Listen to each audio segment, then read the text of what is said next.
ముఖ్యంగా మా నల్గొండ జిల్లాలో ఉన్న చదువుకున్న పిల్లలకు 15,000 కానిస్టేబుల్ ఉద్యోగాలు వచ్చినాయి. తెలంగాణ రాష్ట్రంలో 61,000 చిల్లర ప్రభుత్వ ఉద్యోగాలు వచ్చినాయి.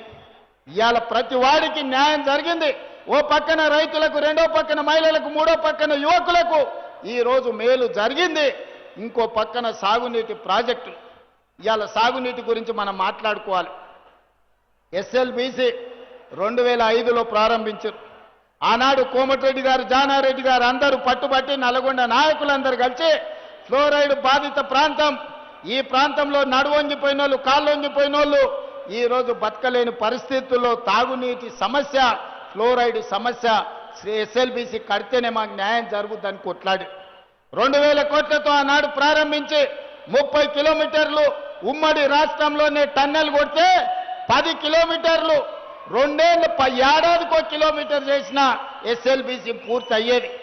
పగబట్టి పట్టుబట్టి ఎస్ఎల్బీసీని పడావు పెట్టి 3,40,000 ఎకరాల భూమికి తాగునీరు, సాగునీరు అందించే ఎస్ఎల్బీసీని నల్లగొండ ప్రజల మీద కక్ష గట్టి పడావు పెట్టిండు. ఇవాళ మళ్ళీ మనం వచ్చినాకనే ఆ పనులు ప్రారంభించినాం. దాంట్లో ప్రమాదవశాత్తు ఒక 8 మంది చచ్చిపోతే మామ అల్లులు పైశాచిక ఆనందం డాన్సులు చేస్తారు. అమ్మయ్య చచ్చిపోయింది, ఇంకా ఎట్లన్నా ఎస్ఎల్బీసీ ఆగుతుందని. నేను చెప్పదలుచుకున్నా హరీష్ రావు గారికి, చంద్రశేఖర్ రావు గారికి, అక్కడున్న కార్మికులే కాదు, మీరందరూ పోయి నాగార్జున సాగర్లను లేకపోతే శ్రీశైలంలో బండ కట్టుకొని దుంకినా మీ శవాలను ఎక్కిస్తాం తప్ప ఎస్ఎల్బీసీ పూర్తి చేస్తాం. ఎస్ఎల్బీసీ కాదు, ఈ ప్రాంతానికి రావాల్సిన డిండి ప్రాజెక్టు ఆనాడు మంజూరైతే ఈనాటి వరకు పడావు పెట్టారు.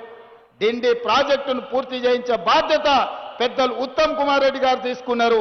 మీ ప్రాంతానికి ఎస్ఎల్బీసీ డిండి ప్రాజెక్టులను ఈ హయాంలోనే పూర్తి చేసి మళ్ళీసారి 1,00,000 మెజార్టీతోని దేవరకొండలో కాంగ్రెస్ పార్టీని గెలిపించేటట్టు మీ అభివృద్ధి పనులు చేస్తాం.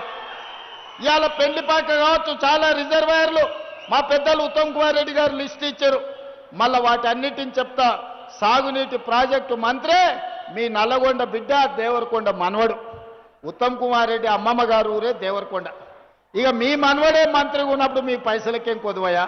మీ పైసలు, మీ బిల్లులు నీళ్లు వారినట్టు నిధులు వారిచ్చి దేవరకొండ ప్రాంతాన్ని అభివృద్ధి చేయించే బాధ్యత మేమందరం తీసుకుంటాం. పెద్దలు సుఖేందర్ రెడ్డి గారు ఈ ప్రాంతం వాడు, ఈడు ఒకప్పుడు జడ్పీటీసీగా పనిచేసిండు. జయపాల్ రెడ్డి గారికి బంధువు నాతో పాటు.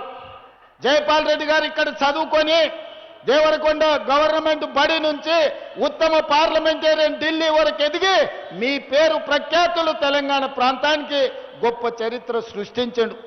మరి ఆయన గౌరవార్థంగా ఆయన చదువుకున్న స్కూల్, పాఠశాల, కళాశాల వరకు ఎన్ని నిధులు కావాలనో బాలు నాయక్ 5 కోట్లు అన్నాడు. 5 కాదు 6 కోట్ల రూపాయలు ఇస్తా జైపాల్ రెడ్డి గారు చదువు చెప్పిన దేవరకొండకు చదువుకోవడానికి అవసరమైన నిధులు ఇచ్చే బాధ్యత నాది, సుఖేందర్ రెడ్డి గారితో నేను ఈ సందర్భంగా